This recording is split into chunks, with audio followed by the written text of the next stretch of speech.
আজকের বাক্যপাঠ মতিলিখিত সুষমাচার তার ৬ অধ্যায় ৫ পদ থেকে ১৫ পদ পর্যন্ত। প্রার্থনার বিষয় শিক্ষা। তোমরা যখন প্রার্থনা করো তখন ভণ্ডদের মতো করো না, কারণ তারা লোকেদের কাছে নিজেদের দেখাবার জন্য সমাজ ঘরে ও রাস্তার মোড়ে দাঁড়িয়ে প্রার্থনা করতে ভালোবাসে।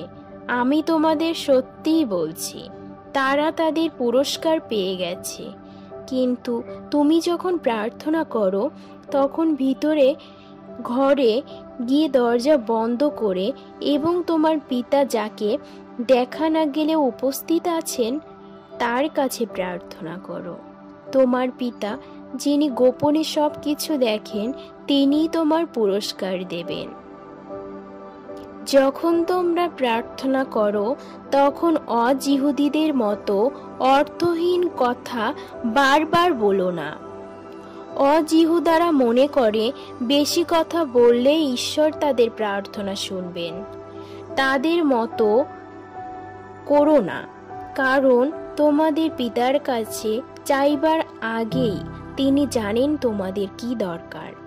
এজন্য তোমরা এইভাবে প্রার্থনা করো: হে আমাদের স্বর্গস্থ পিতা, তোমার নাম পবিত্র বলে মান্য হোক, তোমার রাজ্যে আসুক, তোমার ইচ্ছা যেমন স্বর্গে তেমনি পৃথিবীতেও পূর্ণ হোক। যে খাবার আমাদের দরকার তা আজ আমাদের দাও। যারা আমাদের উপর অন্যায় করে আমরা যেমন তাদের ক্ষমা করেছি, তেমনি তুমিও আমাদের সমস্ত অন্যায় ক্ষমা করো। আমাদের তুমি পরীক্ষায় পড়িতে দিও না, বরং শয়তানের হাত থেকে রক্ষা করো। তোমরা যদি অন্যদের দোষ ক্ষমা করো তবে তোমাদের স্বর্গস্থ পিতা তোমাদের ক্ষমা করবেন, কিন্তু তোমরা যদি অন্যের ক্ষমা না করো তবে তোমাদের পিতা তোমাদেরও ক্ষমা করবেন না। ইহাই ছিল প্রভুর বাণী।